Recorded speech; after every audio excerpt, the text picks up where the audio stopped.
혼성 오비탈에 대한 s 오비탈의 기여도, p 오비탈의 기여도를 뭐 각도로 이렇게 표현할 수 있다고 했죠, 그렇죠? 그럼 이제 이 표현이 이게 무슨 의미겠느냐, 그리고 우리가 기존에 했던 것과 관계가 있느냐를 알아보기 위해서 귀납적으로 몇 가지 이제 정보들을 살펴보겠다, 이런 얘기예요. 무슨 말 알겠죠? 자, 만약에 각도가 180도였다. 여기 각도가 180도. 그러니까 BAB가 선형이다. 라고 하면 각도가 180도면 코사인 시타 값은 얼마예요? 마이너스 1이죠. 그럼 그 마이너스 1을 여기다가 마이너스 1, 마이너스 1, 마이너스 1 넣으라고. 그럼 값이 뭐가 나와? A제곱은 요렇게, B제곱은 요렇게 나온다, 이런 말이지. 이럴 때를 무슨 오비탈이라고, 무슨 혼성이라고 얘기하냐면 S2분의 1, P2분의 1 혼성이라고 얘기를 하는 거예요. 뭐 뭔지 아시겠죠? 그렇죠? 이거를 우리가 편의상 뭐라고 부른다? 이게 SP 혼성이에요. 무슨 말 알겠죠? 그래서 2분의 1, 2분의 1을 이제 통분하는 거지. 자연수로 통분을 하면 1대1 이렇게 표현하는 게 바로 SP 오비탈이 된다, 이런 말이에요. 아시겠죠? 자, 그리고 만약에 이제 120도다. 그럼 코사인 120도 값이 얼마야? 코사인 120도 값이 마이너스 2분의 1이잖아요? 그럼 마이너스 2분의 1을 넣어. 마이너스 2분의 1, 마이너스 2분의 1, 마이너스 2분의 1 넣어. 그러면 A제곱, B제곱 값이 3분의 1, 3분의 2가 나와. 알겠죠? 그걸 무슨 혼성이라고 한다? S 3분의 1, P 3분의 2 혼성이라고 하는 거야. 알겠죠? 근데 얘를 이제 간단히 어떻게 얘기한다? SP2 혼성이라고 얘기를 하는 거야. 뭐면 알겠죠? 그렇죠? 그 다음 각도가 만약에 109.5도다. 그럼 각도가 109.5도면 코사인 시타 값이 뭐가 나오냐면 마이너스 3분의 1이 나와요. 이게 이제 뭔 말인가 싶을 건데, 이게 이제 코사인 삼각함수 30도, 60도, 180도, 120도 이런 건 외우잖아요. 109.5도 이게 뭐냐라고 묻는다면, 이 109.5도가 될 때는 기하학적으로 뭘 이루게 되어 있죠? 기하학적으로 정사면체를 이루게 돼 있잖아요. 근데 그 정사면체를 기하학적으로 어떻게 분석하라고 그랬어요? 정사면체를 기하학적으로. 정사면체를 어떻게 기하학적으로 분석하는 게 편하다고 그랬어요? 바로.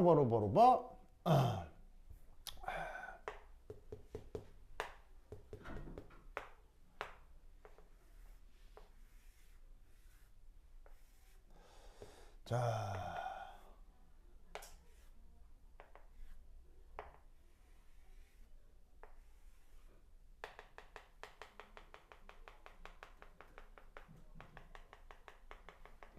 짜잔, 여기 뭘 그려놨어요? 큐빅을 그렸잖아. 정육면체를 그린 다음에 정사면체를 어떻게 생각하라고 했냐면, 요 꼭지점, 여기 요 네 개의 꼭지점을 잇는 입체가 정사면체라고 생각하면 기하학적으로 편하게 분석할 수 있다고 했잖아요. 그럼 이때 어떻게 되냐면 이렇게 된단 말이야. 뭐면 되겠죠? 알겠죠? 그럼 이때 뭐 예를 들어서 요 무게중심이 만약에 여기 있다, 무게중심이 있다 라고 하면 여기서부터 여기까지 대각선을 이렇게 딱 끄면 우선 여기서부터 여기까지가 길이가 같겠죠, 그쵸? 같잖아, 그지? 그리고 수학적으로 또 어떻게 되냐면, 여기 이렇게 수선의 발, 참 별걸 다 한다네 진짜. 수선의 발 이렇게 딱 내리면 몇 대 몇이야, 이거 몇 대 몇이야? 3대 1 나오지? 3대 1 나오지? 그런 걸 이 위에서 금방 찾을 수가 있다고요. 무슨 말 알겠죠? 그럼 여기서 얘기하는 109.5도는 어디를 얘기하는 거냐? 무게중심에서 요 꼭지점, 그리고 무게중심에서 요 꼭지점, 요 사이 각도, 요게 시타라고. 그럼 이걸 코사인 제곱법칙을 활용을 하면 요렇게 기하학적으로 나타날 때 코사인 시타가 마이너스 3분의 1이라는 걸 계산해낼 수 있어요. 아시겠죠? 알겠습니까? 됐죠? 됐죠? 논리를 꾹꾹 기억되시기 바랍니다. 오케이. 좋아. 뭐 간단하죠. 이게 뭐 여기 시타인데 여기에 무게 이게 입체의 무게 중심 3대 1이잖아. 그럼 여기 직각이니까 3대 1이잖아. 3대 1인데 90도보다 크니까 마이너스 3분의 1이겠지. 금방 계산이 되잖아요. 무슨 말 알겠죠? 알겠죠? 후 알겠죠? 그래. 그래서 이제 요런 각도를 우리가 보통 생각은 안 하는데 기하학적으로 찾자면 요 정도 값이 된단 말이에요. 그럼 얘를 다시 어디에 넣어요? 슉슉슉 넣으면 a제곱하고 b제곱을 각각 요래 계산할 수 있다 이런 말이지. 뭔말 알겠죠? 그러면 이때 혼성 오비탈을 뭐라고? SP 이렇게 표현을 하는데 요거를 조금 더 간단히 어떻게 우리가 기존에 알고 있었던 SP 혼성 오비탈, SP3 혼성 오비탈을 이런 식으로 표현을 해준다 이런 말이에요. 뭔지 아시겠죠? 알겠죠? 그래서 우리가 기존에 알고 있었던 혼성화가 각도 시타에 대한 일반적 함수로는 이런 꼴로 표현된다 이런 얘기지. 알겠죠? 그렇다면 여기에 있는 이 A제곱 잠깐 A제곱 SP 혼성 오비탈에서는 2분의 1로 표현되죠? SP2에서는 3분의 1로 표현되죠? SP3에서는 4분의 1로 표현되죠. 다른 말로 50%, 33%, 25%잖아요. 뭔 말인지 아시겠습니까? 바로 A제곱이 뭐? S 캐릭터 되겠다 이런 말이에요. 그래서 이 코사인 시타 빼기 1분의 코사인 시타 이게 바로 S 캐릭터의 일반 형태입니다. 그러면 원래 제목으로 돌아가서 각도가 뭘 결정한다고요? 각도가 이런 식의 혼성화를 결정한다. 뭔 뜻인지 아시겠죠? 그렇죠? 그래서 S 캐릭터가 뭐라 그랬었냐면 혼성화의 요거에 대한 S 오비탈의 기여도 요걸 S 캐릭터라고 한다 이런 말이에요. 그리고 뭐 잘 쓰진 않지만 그렇다면 역으로 B제곱은 뭐라고 생각하면 되겠어요. 잘 쓰진 않지만 B제곱은 그럼 뭐라고 얘기를 할 수도 있겠어요. 이렇게 P 캐릭터다라는 말을 쓸 수도 있는 거예요. 뭔 아시겠죠? 알겠죠? 알겠니? 좋았어.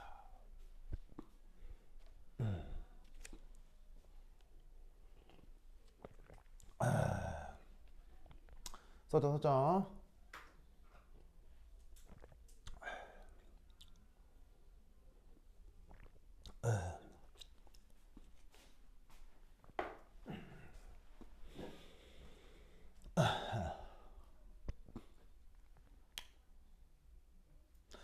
그러면 이때 지금부터 해야 될 중요한 얘기가 뭐냐?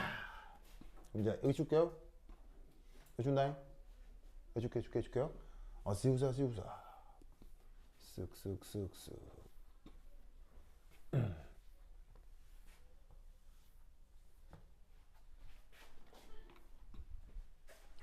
두 번째 이 S 캐릭터의 의미. S 캐릭터의 의미.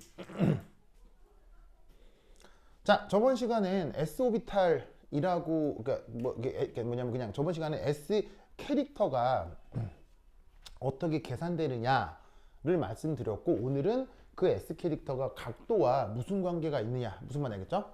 요걸 지금 보여드린 거예요. 근데 저번 시간이건 오늘이건 그냥 S 캐릭터라고 하는 함수를 그냥 어떻게 표현하느냐 라는 얘기만 했지. 그래서 저 S 캐릭터가 어떤 뜻을 갖느냐 이 얘기는 안 했죠. 그렇죠? 그 얘기를 해볼 거예요. 그래서 S 캐릭터라고 하는 게 무슨 뜻이냐 그걸 한번 살펴보려고 하는 겁니다. 자, 그래서 이제 뭘 한번 살펴볼 거냐면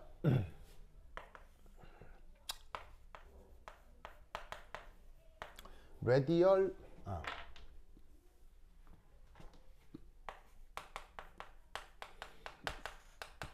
원자의 근처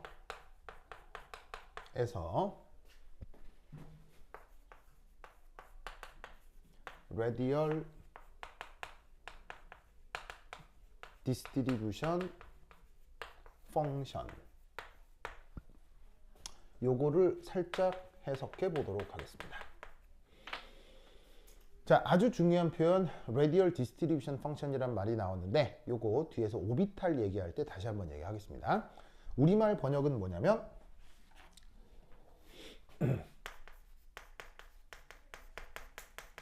방사상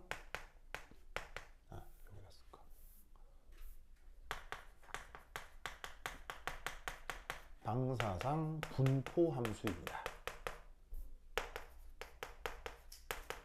그래서 우리말로는 방사상 분포 함수, 원래 표현은 radial distribution function입니다. 자, 뜻은 뭐냐면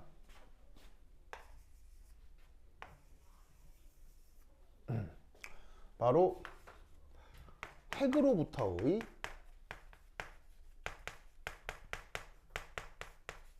거리, 그걸 이제 양자역학에서는 극자 표기를 써서 보통 R, 분수 R로 표현하거든요.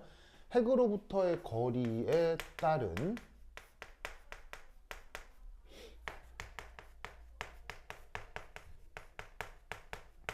전자 발견 확률.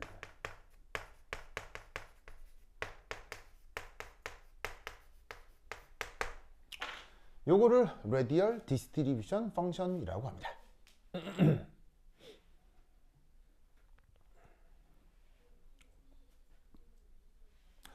자, 근데 지금 얘기할 건 원자핵 근처만 보겠습니다. 근처. 원자핵에 아주 가까운, 아시겠죠? 근처가 아니라 핵에서 멀리 떨어지면 이제 저 radial distribution function은 막 요동을 치게 됩니다. 아주 복잡한 지수함수꼴로 나타나거든요. 지수함수하고 뭐냐면은 다항함수가 엮여 있는 아주 복잡한 함수로 나타내는데 그게 아니라 딱 핵 근처, 아시겠죠? 딱 핵 근처, 거기만 보겠습니다. 왜 핵 근처만 보냐면 이 핵 근처가 인력이 매우 강하겠죠.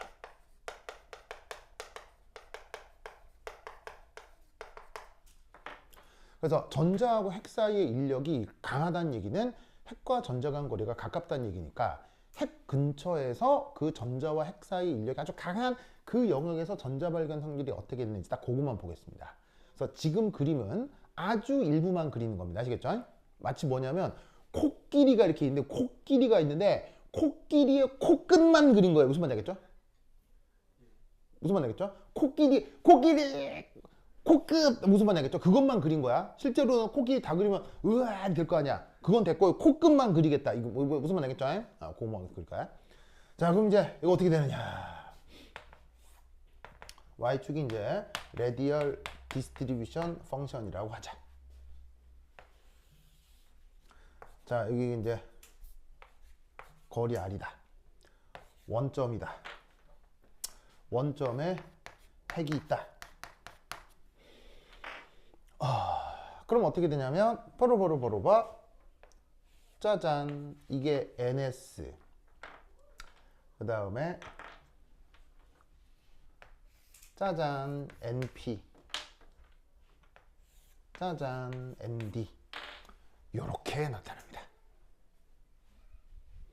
자, 근데 핵에서 멀어지면 난리가 납니다. 멀어지면 이렇게 되거든요. 근데 그걸 다 그린 건 아니고 딱 핵 근처에서만 그리는 겁니다. 알겠죠? 딱 핵 근처. 그러면 실제로 핵에서 멀어질 때 어떻게 요동치느냐, 그것도 나중에 배웁니다. 근데 그거는 나중에 얘기를 해보도록 하고, 뭐 여하튼 우선 저거 딱 코끼리의 코끝만 그렸다. 제가 코끼리 좋아해요? 코끼리 좋아해요? 코끼리 좋아하네, 제가.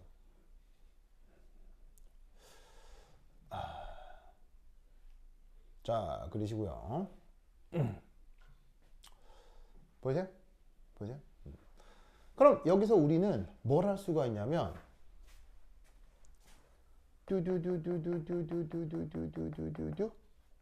바로 p-오비탈, d-오비탈, s-오비탈 중 요 아래쪽 면적이 제일 높은 건 누구예요? 바로 s-오비탈이죠. 보이세요? 바로 이 아래쪽 면적이 뭐를 얘기해 준다? 그 전자를 발견한 확률을 얘기해 주는 겁니다. 그래서 이제 여기 보시면은 요 핵 근처 영역이라고 했으니까 딱 여기 핵 근처 영역, 여기에서의 아래쪽 면적을 표현해 주는 건데, 이 그래프에서 아래쪽 면적이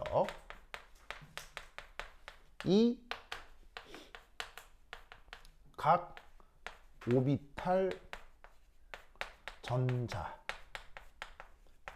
발견 확률이 되는 거예요.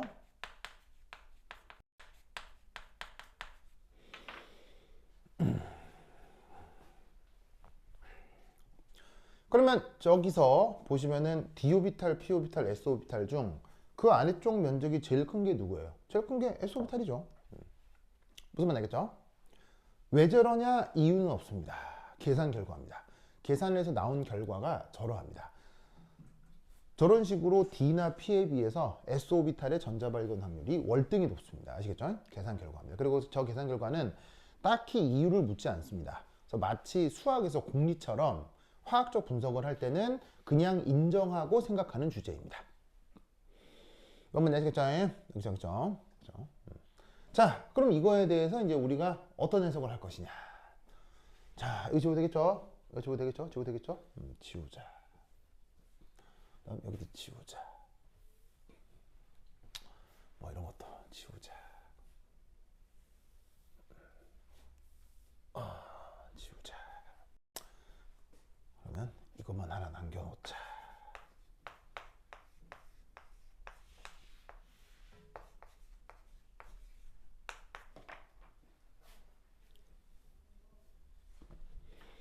자, 그럼 이제 이 주제에 대해서 이제 살짝 말씀을 드리면 1.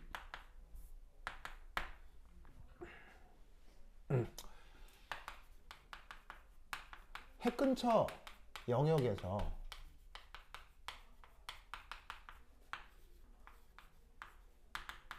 s-오비탈 발견 확률이 다른 것에 비해서 아주 크다 라는 계산 결과가 있습니다. 그럼 이 계산 결과를 화학자들이 어떻게 이제 말을 만들어 붙이냐면 이렇게 말을 만들어 붙입니다. S전자는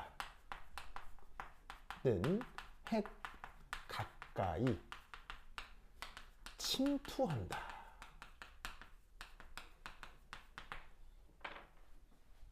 라고 말합니다.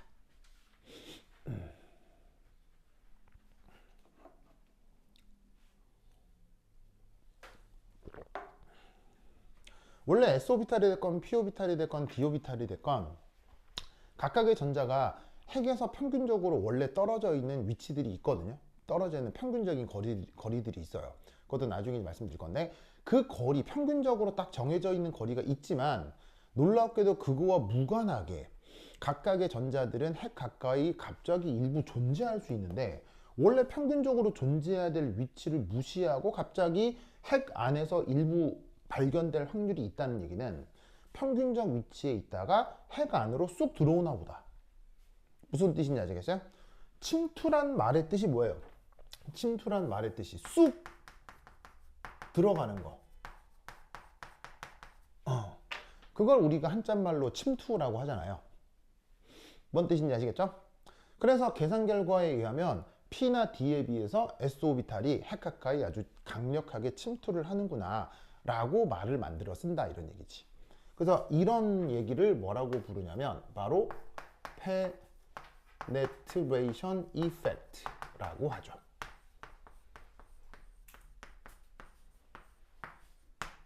그래서 s-오비탈의 침투 효과라고 번역을 합니다. 영어 표현으로는 penetration effect, 우리말 번역은 침투 효과. 그러면 왜 P나 D와는 달리 s-오비탈에는 침투 효과가 있느냐? 이유 그런 건 없습니다. 계산 결과이기 때문에 그냥 당연하게 생각하시면 됩니다.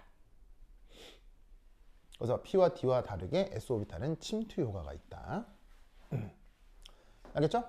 즉 s-오비탈의 전자는 핵으로부터 평균적 거리에 위치하는데 이 전자가 갑자기 핵 쪽으로 훅 접근한다. 이렇게 생각하는 겁니다. 뭔 뜻인지 아시겠죠? 그럼 이때 얘를 화학자들은 말을 한 번 더 바꿉니다. 어떻게 바꾸냐면 요렇게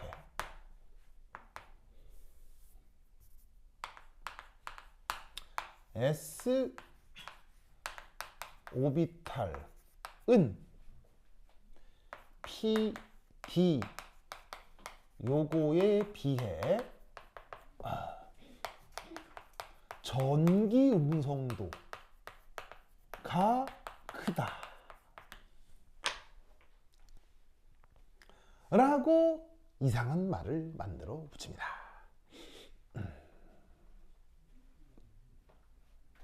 계속 이상한 말들을 만들어 붙입니다. 자, 여기 이제 어떤 말이 하나가 있냐면 전기음성도라는 말이 있죠. 가운 전기음성도 영어로 예. 정현 전기음성도 영어로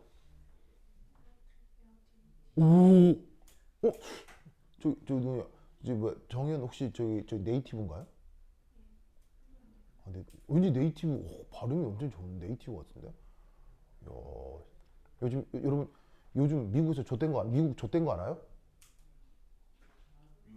미국 지금 좆됐어요. 뭐 알아요?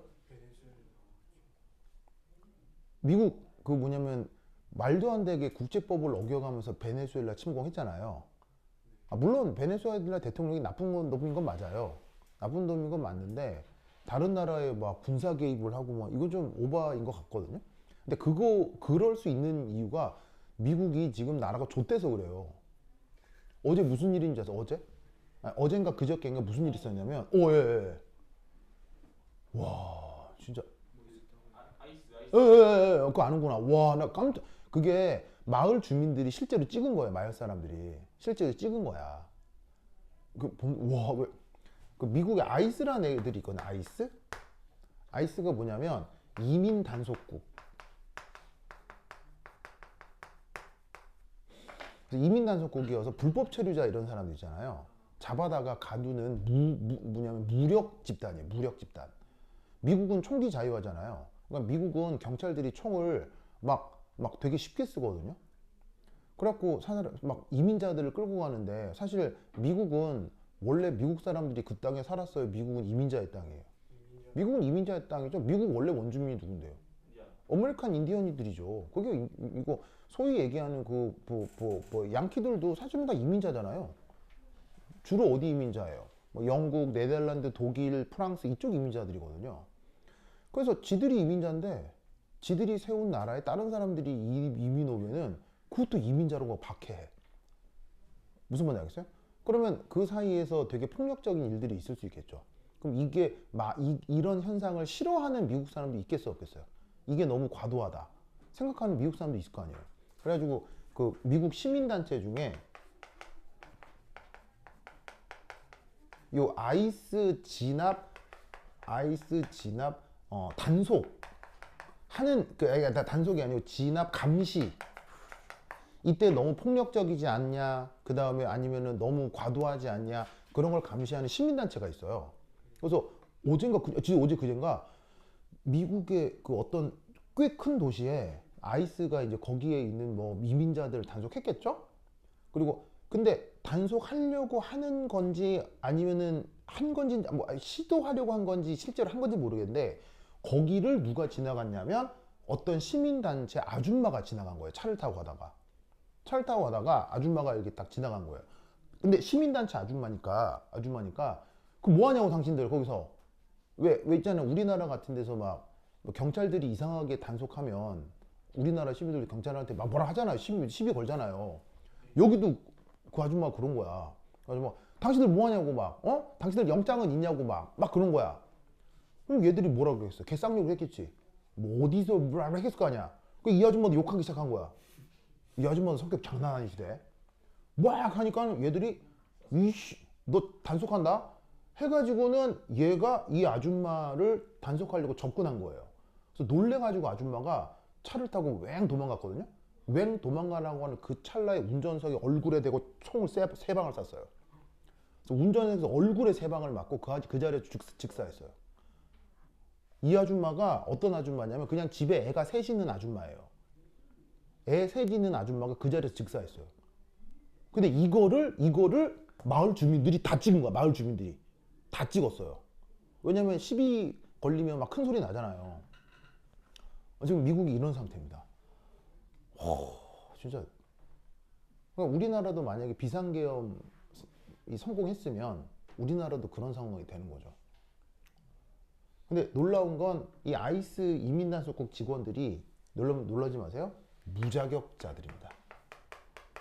자격이 없는 애들이에요. 민간에서 그냥 대충 뽑아가지고 경찰처럼 훈련된 애들이 아니고 위급 상황에서 어떻게 대응해야 되는지 모르는 애들을 데려다가 미국에서 지금 운영하고 있어요. 그리고 정말 놀라운 사실은 또 뭔지 아세요? 그래서 아이스가 이민 단속을 해가지고 이제 불법 이민자라고 칩시다. 불법 이민자들을 어디 이제 수용소에 감금할 거 아니에요? 놀라운 건 이 아이스들이 검거한 이민자들을 수감하는 이 수용소가 미국이 운영하는 수용소가 아닙니다. 민간 수용소예요. 무슨 말이냐면 한 명 수용할 때마다 국가에서 세금으로 얼마씩 돈이 나오는 거예요. 무슨 말인지 알겠어요? 그러면 무슨 일이 벌어지겠어요? 자격도 없는 애들이 돈 벌려고 이런 짓을 하는 거예요. 즉 어슬렁어슬렁 하다가 이상한 사람이 있으면 잡아다가 감옥에 쳐놓고 국가에서 돈 받는 거예요. 놀라운 건 이런 일이 우리나라에서도 있었게요, 없었게요? 있었습니다. 언제? 1980년대에. 1980년대에 어떤 대통령 때? 전 장군. 전 장군 때 혹시 여러분 형제복지원이라는 말 들어본 적 있어요?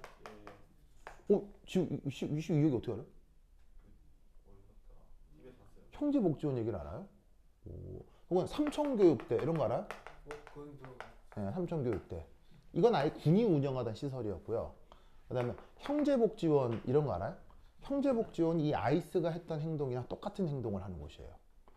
그래서 형제복지원의 이런 직원들이 도시를 어슬렁어슬렁 거리면서 사람들을 잡아다가 거기에 수용소에 감금을 시키면 나라로부터 세금을 받았어요. 그 형제복지원이 어디 있었어요?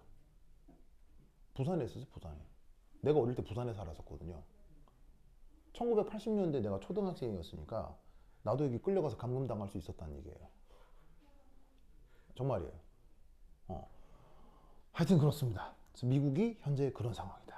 그런 상황이다. 그리고 삼청교육대는 아예 이런 시설을 군이 운영하는 거고. 그래서 이번에 그 내란 관련해서 그거 수사 결과 보니까는 그 윤석열 측에서 이 삼청교육대를 운영하려고 했더라고요. 운영해서 사람들을 잡아다가 강원도 어디 산골에 집어넣어가지고 전두환 때처럼 그렇게 사람들을 감금하려고 했던 그 정황 증거가 나왔더라고요. 강원도 어디에 삼청교육대를 지으려고 땅 부지를 알아보고 계획을 세웠었더라고요. 그 육군 그 육군의 거기 뭐 방첩사 이런 애들하고 해가지고. 그래서 이번에 계엄 성공했으면 여러분 중에도 몇 명 끌려가가지고 거기서 한 20년 갇혀가지고 존나 터지고 막 착취당하고 막 그럴 수 있었던 거예요.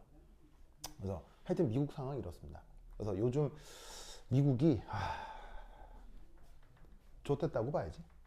뭐 여하튼. 그래서 우리한테 좋은 걸까요? 나쁜 걸까요? 좋은 걸까요? 나쁜 걸까요? 우리에게. 베네수엘라가 미국이 가서 막 뚜껑 펴줬잖아요. 그게 우리에겐 좋은 걸까요? 나쁜 걸까요? 당연히 그 행위 자체는 나쁜 행동이거든요. 그래서 이제 그 행위 자체는 국제법적으로 그러면 안 된다. 뭐 이렇게 얘기할 수도 있는데, 다만 뭐 그럴 수 있죠. 뭐 예를 들면 뭐 그래도 그 베네수엘라 마두로 대통령이 막 존나 나쁜 독재자인데 그래도 되지 않느냐 이렇게 얘기하는 사람도 있거든요. 많은 미국 사람들이. 그럼 예를 들어서 뭐 이래도 되겠네? 뭐 우리 집에 아버지가 술 먹고 들어와서 깽판 치고 있어. 갑자기 옆집 아저씨가 와가지고 우리 아버지 존나 두드려 팼어. 그래도 되겠네? 자, 그래도 돼 안 돼? 돼 안 돼? 아니 뭐냐면 깽판 치는 우리 아빠 맥살 잡는 건 내가 할 일이지 무슨 말인지 알겠어요? 그렇잖아. 무슨 말인지 알겠어요? 우리 아버지가 만약에 술 먹고 깽판치면 아버지 왜냐 막 무슨 말 하겠어요? 그건 내가 할 일이지. 옆집 아저씨가 와가지고 우리 집 아버지 두드려 팬다. 이건 또 다른 문제지. 그래도 돼 안 돼? 안 되지. 무슨 말 하겠어요? 그럼 예를 들면은 미국 대통령이 만약에 독재한다. 그럼 중국이나 러시아 군대가 출동해가지고 미국 대통령 납치해도 되겠네? 자, 이렇게 생각하면 되게 이상하지. 되게 이상하지. 그러니까 마두로가 독재자인 건 그건 누가 해결할 문제예요. 그럼 베네수엘라 국민들이 해결할 일이지. 다른 나라 가지고 뭐 총 쏘고 대포 쏘고서 거기 대통령 궁에 뭐냐면 거기 그 뭐냐면 경호원 막 50명 죽었대요.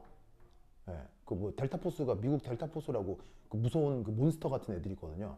걔들이 가지고 다 쏴죽이고 그래가지고 한 50명 죽었대. 예. 뭐 하여튼 그렇답니다. 그렇답니다. 그래서 무슨 미국이 지금 좆됐는데 이게 우리에겐 좋은 일이다 나쁜 일이다?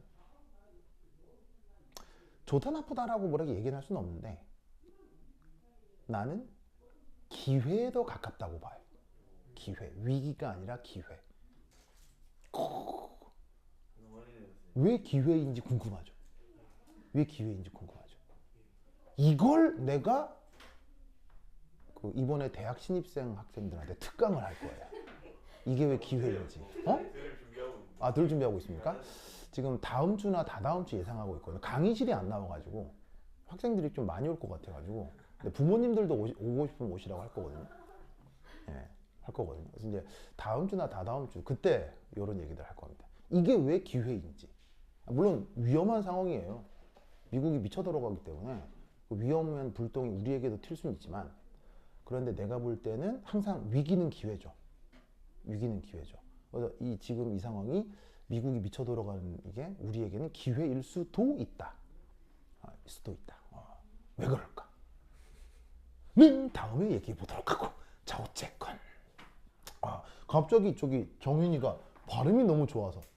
정윤아? 정김성도 영어로? 오, 바로 일렉트로 네가티비티. 일렉트로 네가티비티.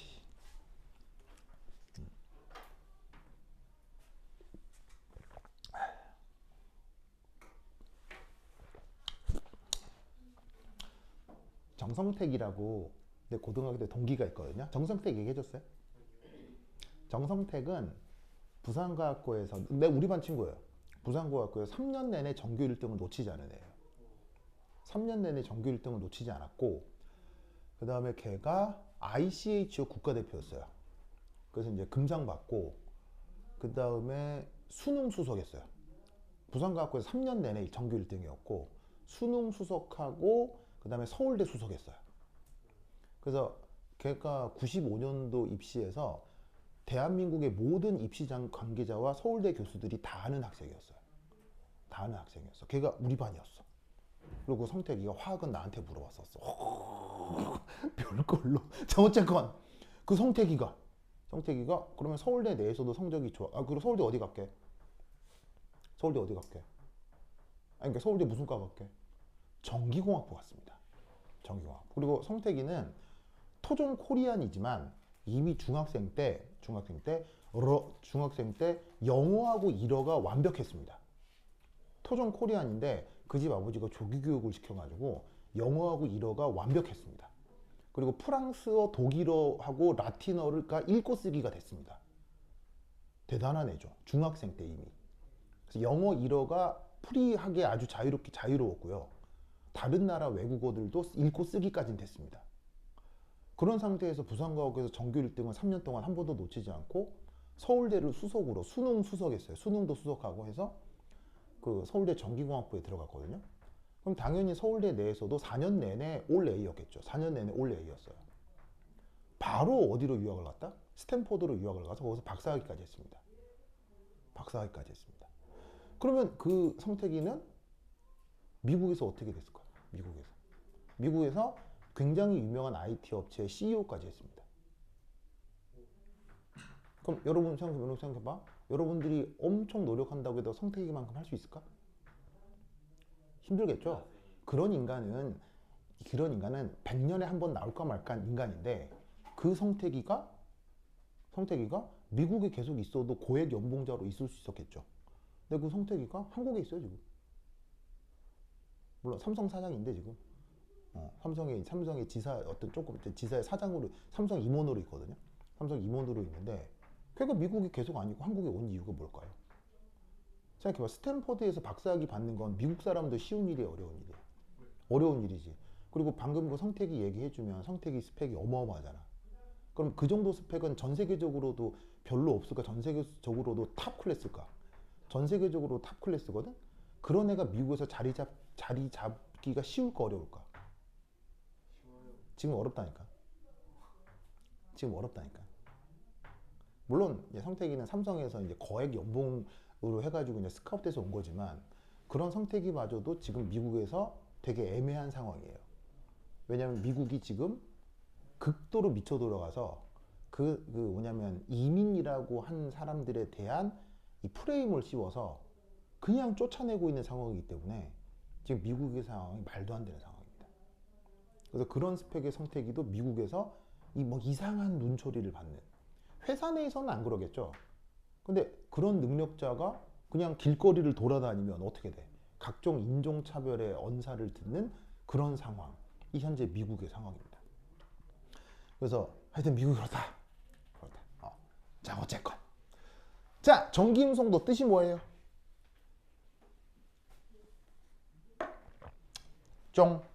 전기음성 뜻이 뭐예요?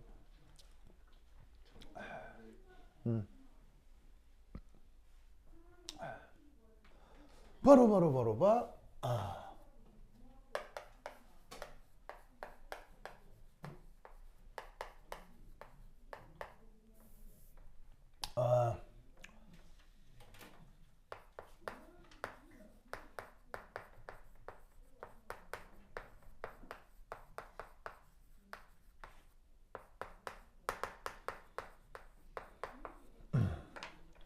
요게 전기음성도의 정의입니다.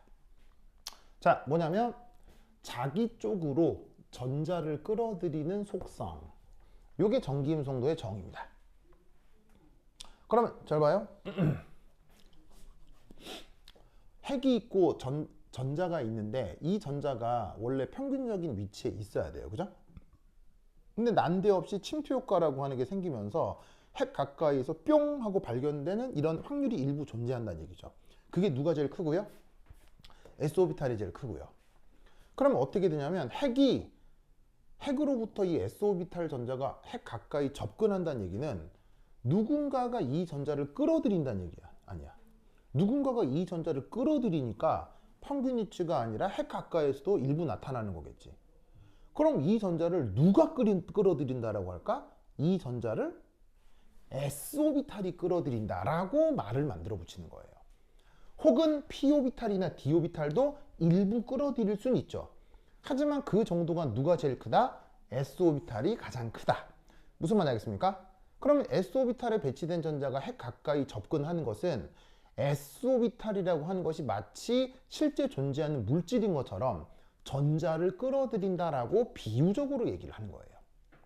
무슨 뜻인지 아시겠죠? 그래서 단지 수리적인 함수에 불과했던 S오비탈이 저런 물리적인 성격을 나타내는 것처럼 화학에서는 표현을 합니다. 그래서 S오비탈, P오비탈, D오비탈 여러 가지가 있을 경우 S오비탈이 전기 음성도가 더 크다라고 말을 만들어 붙여줍니다. 무슨 뜻인지 아시겠죠? 그래서 아주 전문적인 화학책에서 이런 논리 구조를 만들어 쓴다라는 걸 꼭 기억하세요. 아시겠죠? 그래서 계산 결과가 이럴 뿐인데 그 계산 결과로부터 침투 효과라는 말도 만들고 그 다음 S오비탈은 전기음성도가 크다라는 말도 같이 만들어내는 거예요. 뭔 말인지 아시겠죠? 알겠죠? 이 논리를 꼭꼭 기억두시기 바랍니다. 오케이, 다다. 좋아. 됐죠? 그러면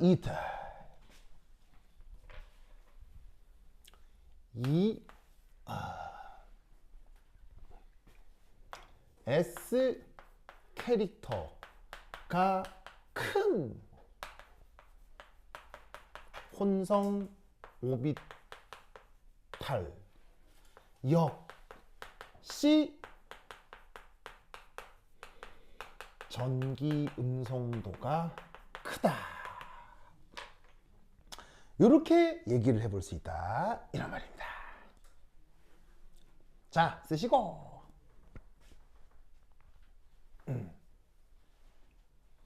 좋아.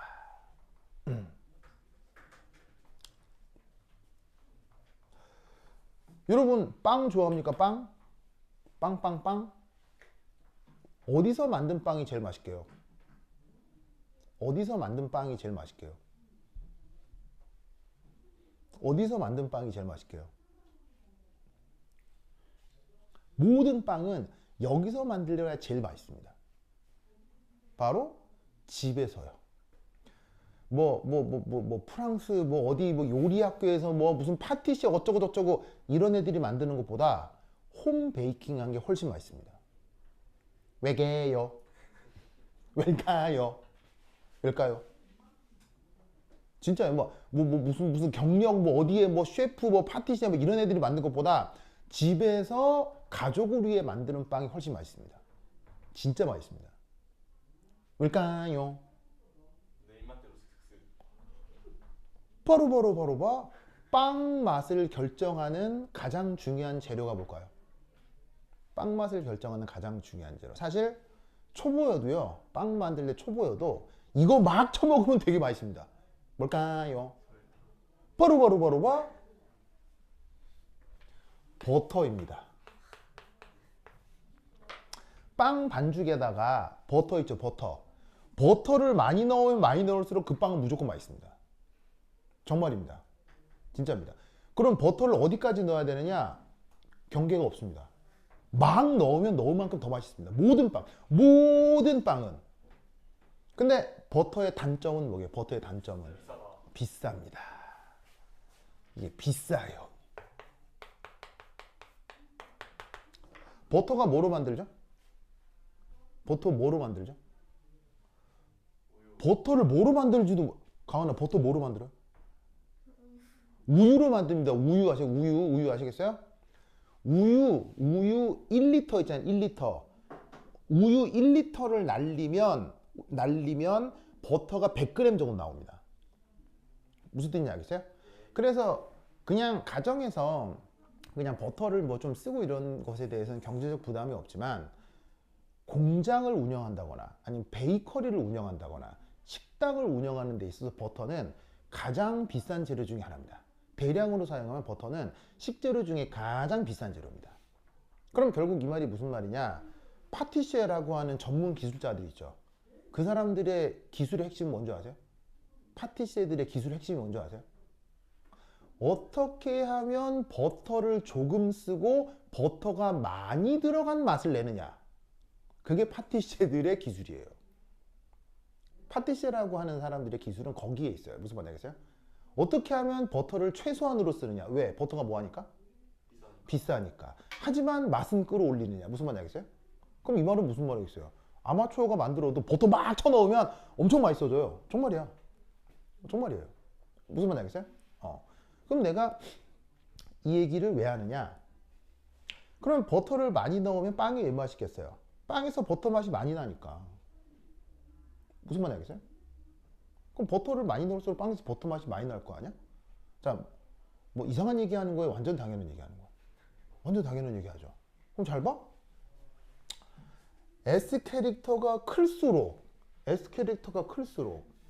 그 오비탈에서는 S 캐릭터의 성격이 나타나겠어 안 나타나겠어? 더 많이 나타난다는 얘기예요. 무슨 말인지 알겠어요? 그러니까 뭐냐면 버터를 많이 넣는 빵에 버터 맛이 많이 나듯 S 오비탈이 많이 포함된 혼성 오비탈에 S 오비탈의 성격이 더 많이 반영된다는 얘기죠. 무슨 말인지 알겠어요? 그러면 S 오비탈의 중요한 성격이 뭐라고 그랬어요? 전기음성도가 크다라고 했었죠. 됐습니까? 됐어요? 그러면 그 S 캐릭터가 많이 포함되어 있는 혼성 오비탈에도 전기음성도가 크게 나타날 것이다. 뭐만 알겠죠? 이 논리를 꼭꼭 기억해두시기 바랍니다. 그래서 여기서 이제 재밌는 사실은 바로 이거겠죠. 그러면 3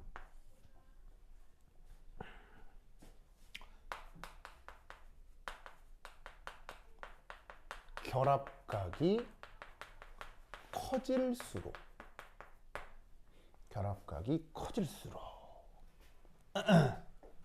어떻게 되냐? 결합각이 커질수록 그 결합의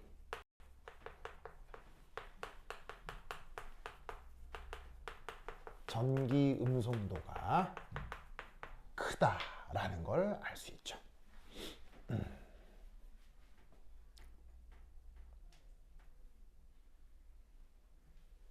자, 보이세요?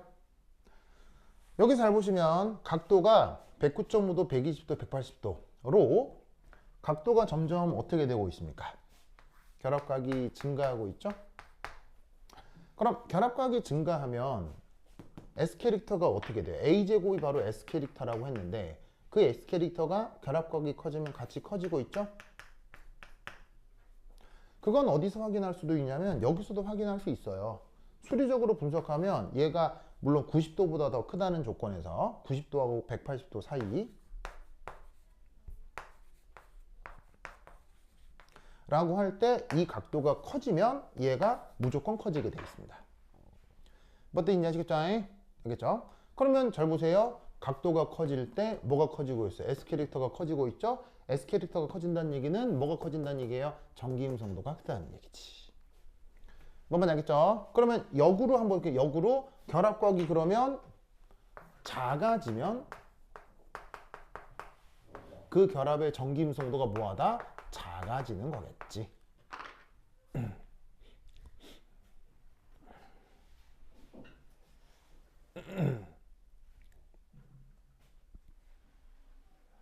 됐죠? 됐죠? 그러면 이때 해줄게요. 해준다. 해준다. 지우자.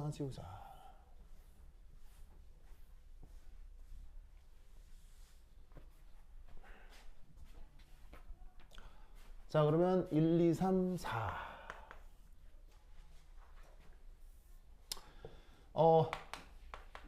분자의 결합각을 통한 그 성격을 분석해 보도록 하겠어요. 자, 그러면 분자 중에서 가장 유명한, 가장 간단한 분자 바로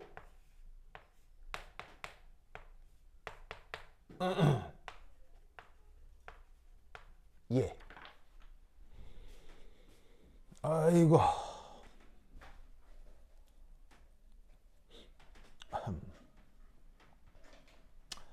좋아.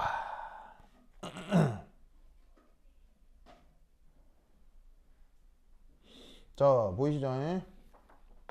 그러면 이때 요 사이에 각도 몇 도? 각도 몇 도? 아니, 주형 각도 몇 도? 바로 104.5도죠.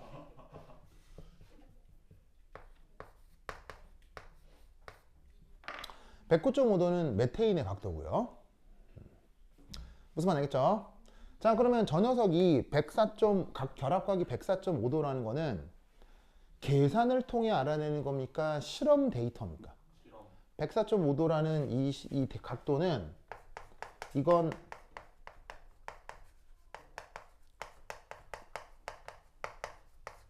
실험 결과인 거예요. 무슨 말 알겠죠? 실험 결과인 거야. 그러면 저 실험 결과를 이제 실험 결과에 지금까지 만들어 놓은 이론을 갖다 붙여야 되겠지. 그러면 이제 여기서 자, 여기 줄게요. 여기 준다. 여기 지우자. 그럼 여기서 첫 번째 1. 뭐부터 해볼 것이냐? S 캐릭터.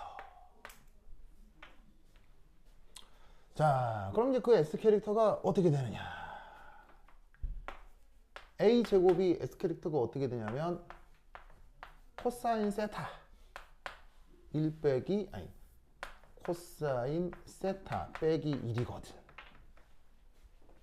그럼 여기에 있는 시타에다가 뭘 넣으라고? 104.5도를 넣으라고. 104.5도를 넣으라고. 그러면 계산을 하면 이 코사인 세타 값이 maybe 0.24 뭐 이 정도 나올 거예요. 저 정도 나온대요. 마이너스 0.24 이 정도 나온대요. 그러면 이때 이 값이 얼마냐? 얘는 0.19 정도로 계산이 됩니다.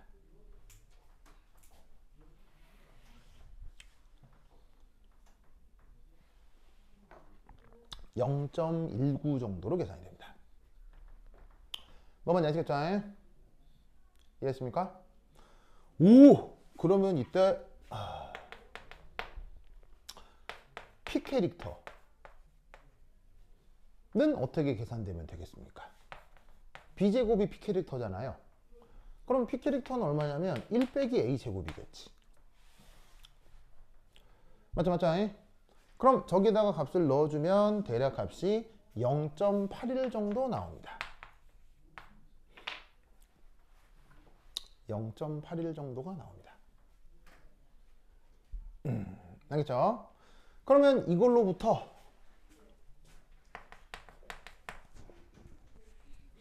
혼성화 A제곱 PB제곱 넣어주면 지금 저 H2O에서 혼성하는 S 0.19 P 0.81 혼성입니다. 알겠죠? 오! 그럼 잘 봐. 우리가 평소에 알고 있던 SP, SP, SP3 요런 혼성하고 매우 다르지? 매우 다르잖아. 뭔 말인지 알겠어요? 그럼 이때 얘를 편의상 어떻게 바꿀 수도 있냐면 S 열심히 계산하면 0.73 P4 혼성으로 바꿀 수 있습니다. 아니, P3 혼성으로 바꿀 수 있습니다. 자, 뭐랑 비교하기 위해서 비율을 이렇게 바꿨을까요? 자, 어떻게 하는 거냐면 이 상태에서 0.19를 0.81로 나눈 다음에 똑같이 33 곱해주는 겁니다. 무슨 뜻인지 아시겠어요? 즉, 이 비율만 맞으면 되는 거야. 0.19 대 0.81은 0.73 대 P3, 그러니까 0.73 대 3이 되는 겁니다. 그러면 왜 이런 식으로 바꿔주는 거냐면 누구랑 비교하기 위해서? sp3랑 비교하기 위해서. sp3 혼성 오비탈은 p 오비탈이 3개일 때 s 오비탈이 몇 개 관여한다는 뜻이었어요? 하나 관여한다는 뜻이었죠. 맞습니까? 맞아요? 그럼 이때 여기서 어떻게 되느냐? S 0.73 P3라면 바로 원래 우리가 평소에 얘기했던 sp3 혼성 오비탈보다 s 오비탈의 기여도가 증가했다는 얘기입니까? 감소했다는 얘기입니까? s 오비탈의 기여도가 감소했다는 얘기지. 뭔 뜻인지 아시겠죠? 여기죠? 이렇게 된다.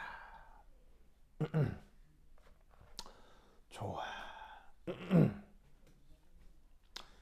그래서 우리가 평소에 알고 있던 SP, SP2, SP3 이런 혼성이 아닌 혼성화도 충분히 나타날 수 있다는 얘기입니다. 알겠죠? 왜냐? 혼성화를 결정하는 건 누구니까요?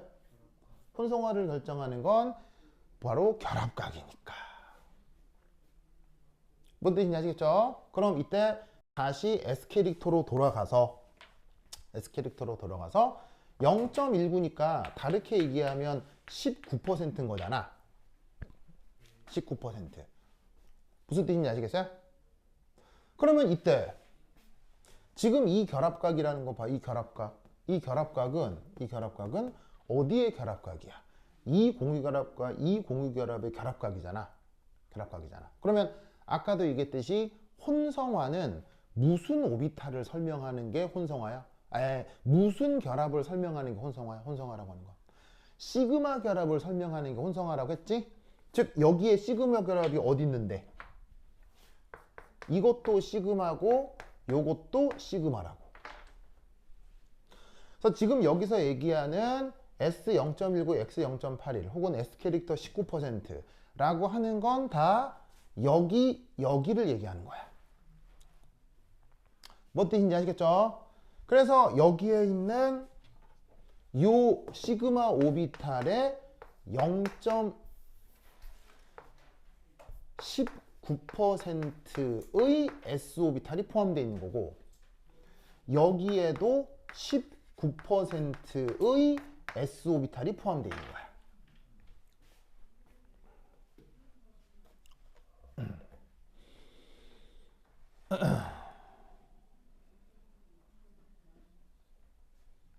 뭔 말인지 아시겠죠? 예?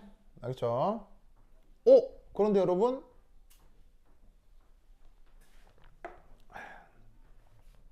어쨌거나 S오비탈은 몇 개 있는 거야? 어쨌거나 S오비탈이 몇 개 있어? 하나 있어야 되잖아. 하나 있어야 되는데 19%, 19%면 하나에 대해서 몇 개의 S오비탈만 혼성오비탈에 참여한 거야? 38%만 혼성오비탈에 참여한 거지. 그럼 원래 하나 있어야 되는데 38%만 참여한 거면 나머지 62%는 어디 갔어? 나머지 62%는 어디로 가버린 거 아니야, 그지? 그거 어디 간 거야? 그러면 이때 1, 2, 3, 4 어쨌건 최외곽의 S 오비탈은 하나 있어야 된단 말이야. 그럼 이때 여기서 우리는 어떤 생각을 할 수 있느냐? 100%에 빼기 19% 곱하기 2 하면은 62%가 남아 있어야 될 거거든? 맞아요, 맞아요? 맞아요? 그러면 이 62%는 얘는 과연 어디로 갔을 것이냐? 어디로 갔을 것이냐? 바로 봐. 이 산소에는 시그마 결합 전자만 있는 게 아니라 뭐가 있다? 비공유 전자가 있죠. 비공유 전자. 보이세요? 이 비공유 전자에 어떻게 된다? 62%의 s 오비탈이 이 비공유 전자쌍 쪽에 분포하고 있는 거예요. 그럼 대략 하나씩은 31% 정도가 되는 거겠지. 무슨 말인지 알겠죠? 비공유 전자쌍이 두 쌍이니까.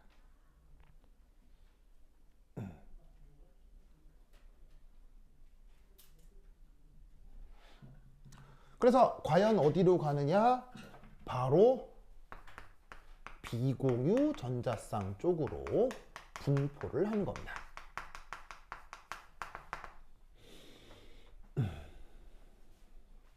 뭔 말인지 아시겠죠? 그러면 여러분 보세요. 자, 여기 칠게요. 지금 나이 요 단락 칠게요. 지우자.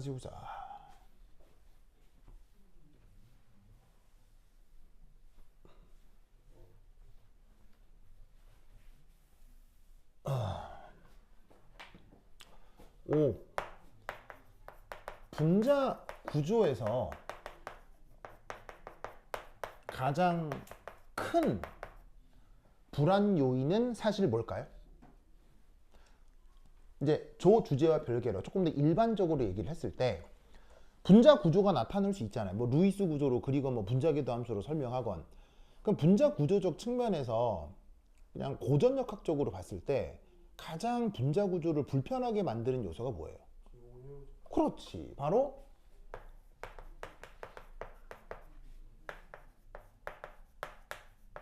비공유 전자쌍입니다. 왜냐하면 비공유 전자쌍은 한쪽 원자핵에만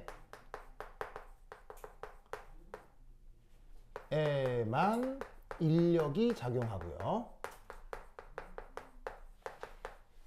자, 비공유 전자쌍은 한쪽 원자핵하고만 인력이 있다. 이거 무슨 말인지 알겠어요? 비공유 전자쌍은 한쪽 원자핵에만 인력이 작용한다. 이거 무슨 말인지 알겠어요? 자, 비공유 전자쌍 아니면 무슨 전자쌍이에요? 비공유 전자쌍 아니면 루이스 구조에서 무슨 전자쌍이에요? 공유 전자쌍이잖아. 공유 전자쌍. 이 공유 전자쌍은 누구의 인력에 영향을 받아요? 얘는 수소 원자핵 인력에도 끌려 있죠. 산소 원자핵 인력에도 끌려 있죠. 무슨 말인지 알겠어요? 그런데 비공호 전자쌍은 주로 누구 인력에만 영향을 받겠어요? 산소 원자핵의 인력에만 주로 영향을 받는다 이런 말이에요. 뭔 말인지 알겠죠? 이 얘기예요.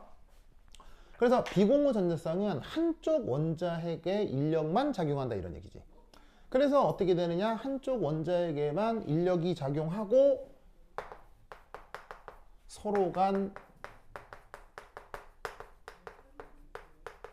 청력이 크다 이런 말이지. 서로 간 청력이 크다 이런 말이지.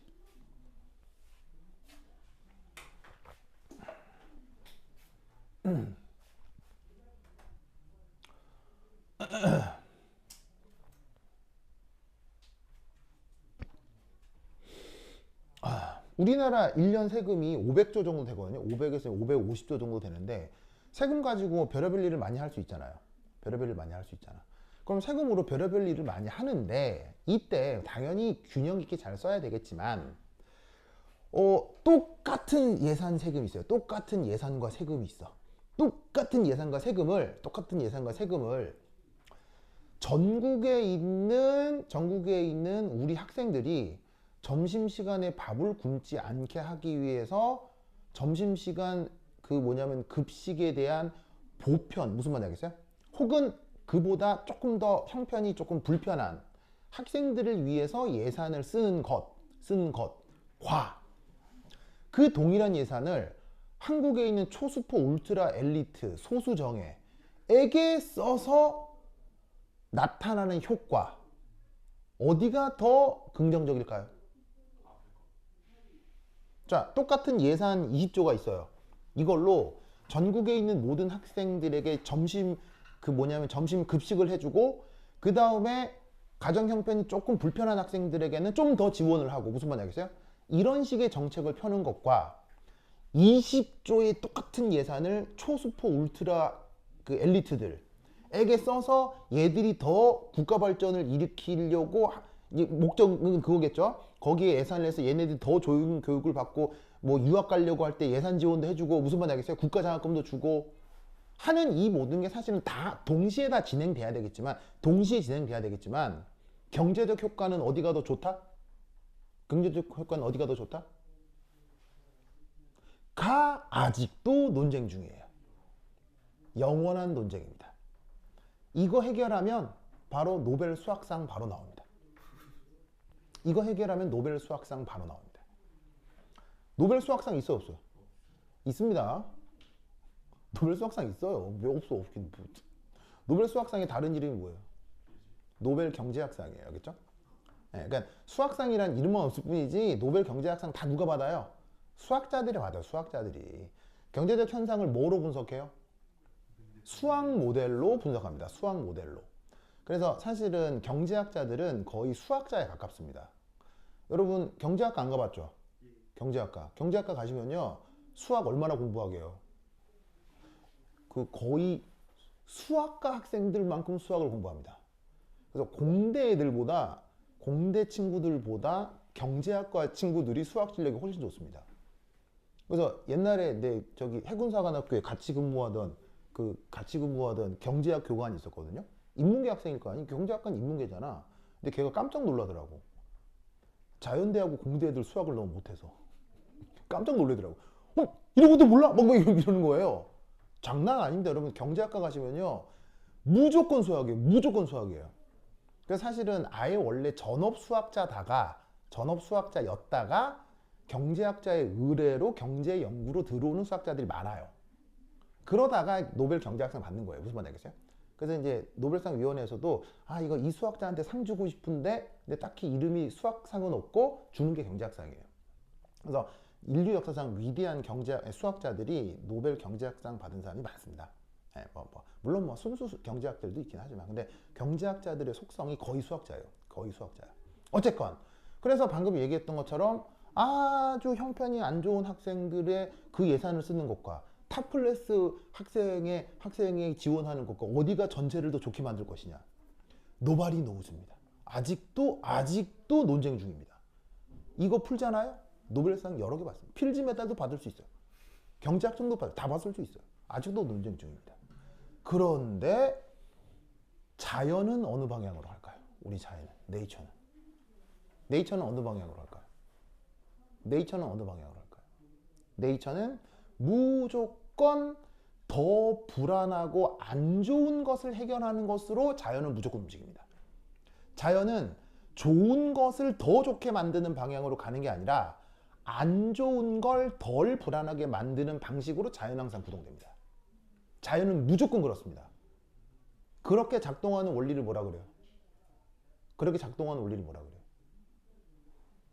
자연은 항상 더 마찰이 강하거나 텐션이 강하거나 긴장이 강한 쪽을 완화하는 방향으로 자연은 움직입니다. 그걸 얘기하는 법칙이 뭐예요? 그게 연력학 제2법칙이라고요. 무슨 말인지 알겠어요? 그게 연력학 제2법칙이라고. 그래서 내 종교가 뭐라 그랬어요? 그래서 나는 연력학 제2법칙이 내 종교입니다. 그래서 나는 어느 당에 투표하고 어느 대통령한테 투표를 해요? 나는 어느 당과 어느 대통령 혹은 어느 국회의원한테 투표를 하냐면 더 뛰어난 애들을 도와주는 정책보다 더 하위층에 있는 사람들을 신경 쓰는 정치 지도자에게 투표를 합니다. 무슨 원리에 따라? 연력학 제2법칙의 원리에 따라. 왜? 나는 자연과학자니까 우리 인간 세상도 연력학 제2법칙에 따라 구동되어야 한다고 믿기 때문에. 예를 들면 생각해봐요. 기독교가 종교야. 기독교가 종교면 이 인간 세상도 어떻게 운영돼야 되겠어요? 하나님의 원리로 뭐냐면 운영돼야 될 거 아니에요. 내가 이슬람 교도야. 그러면 누구의 원리로 운영돼야 되겠어요? 알라의 원리로 인간 세상이 운영돼야 된다고 믿을 거 아니에요. 내 종교는 뭐라고? 연력학 제2법칙이니까 인간 세상이 연력학 제2법칙에 맞게 운영돼야 된다라고 믿는 거죠. 그러니까 나는 그런 신앙을 갖고 있다고. 알겠죠? 그러면 내가 이 얘기를 왜 했느냐? 잘 봐요. 분자구조에서 가장 큰 불안 요소는 누구라고요? 가장 큰 불안 요소는 누구라고요? 비공호 전자쌍이죠. 그러면 우리 자연은 어떻게 구동이 된다? 안정한 걸 좋게 만드는 방식으로 구동되지 않아요. 우리 자연 아시겠어요? 항상 자연은 더 불안한 걸 덜 불안한 방식으로 변형되는 방식으로 운영이 되는 거예요. 알겠죠? 그러면 어떻게 되느냐? 가장 불안한 게 누구라고요? 비공유 전자쌍이라고 했죠. 그러면 어떻게 되느냐? 비공유 전자쌍 쪽으로 더 많은 S 오비탈이 분포되면 더 많은 S 오비탈이 분포되면 어떻게 되겠습니까? 그 비공유 전자쌍은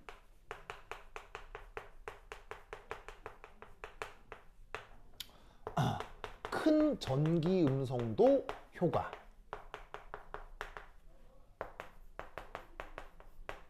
자, 여기 잘 보시면은 전기 음성도가 더 커졌다라고 얘기하는 건데 그게 뭐야? S 오비탈이 더 많이 기여하면 전기 음성도가 커진다라고 얘기를 했었죠.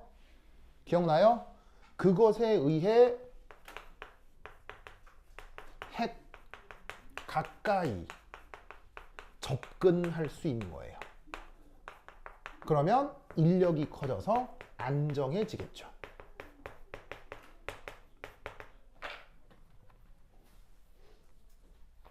무슨 뜻인지 아시겠죠?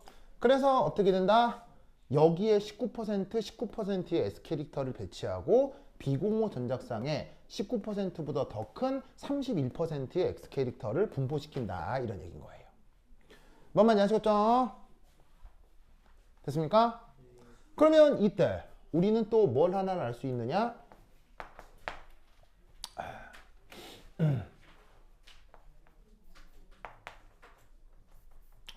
각 결합의 S 캐릭터의 평균 이걸 한번 계산해 보도록 하겠어요. 자, 무슨 말이냐? S 캐릭터가 어떻게 나타나죠? 31%짜리가 두 개 있고 19%짜리가 두 개 있죠. 맞나요? 여기 19%, 19%, 이 31%, 31% 있잖아요. 그게 몇 방향 나타나는 거예요? 네 방향 나타나죠? 계산은 뭐 되겠어요? 25%가 되는 거죠. 뭔 말인지 아시겠어요? 아, 그러면 여기서 우리가 알 수 있는 건 뭐예요? 저 H2O의 평균 혼성은 sp3가 되는 거예요. 이해했습니까? 즉 우리가 평소에 sp 혼성이다, sp2 혼성이다, sp3 혼성이다 라고 예강하는 것은 정확한 표현이 아니라 각 결합에서 나타나는 혼성화의 평균치인 거예요. 뭔 말인지 아시겠죠? 알겠죠? 그래서 이런 식으로 각 결합마다 결합 각에 의해서 각 결합의 혼성화를 다 따로 분석할 수 있어요. 아시겠죠? 그래서 요런 논리 구조가 있다라는 거 알아두시고 다음 시간에 이런 내용을 토대로 벤투룰은 아직 시작도 안 했어요. 알겠죠? 벤투룰은 아직 시작도 안 했어요. 벤투룰이 뭐냐를 내일 얘기해 보도록 하겠습니다. 알겠죠? 오케이 됐다. 그럼 여기까지 다음 시간에 만나요. 안녕.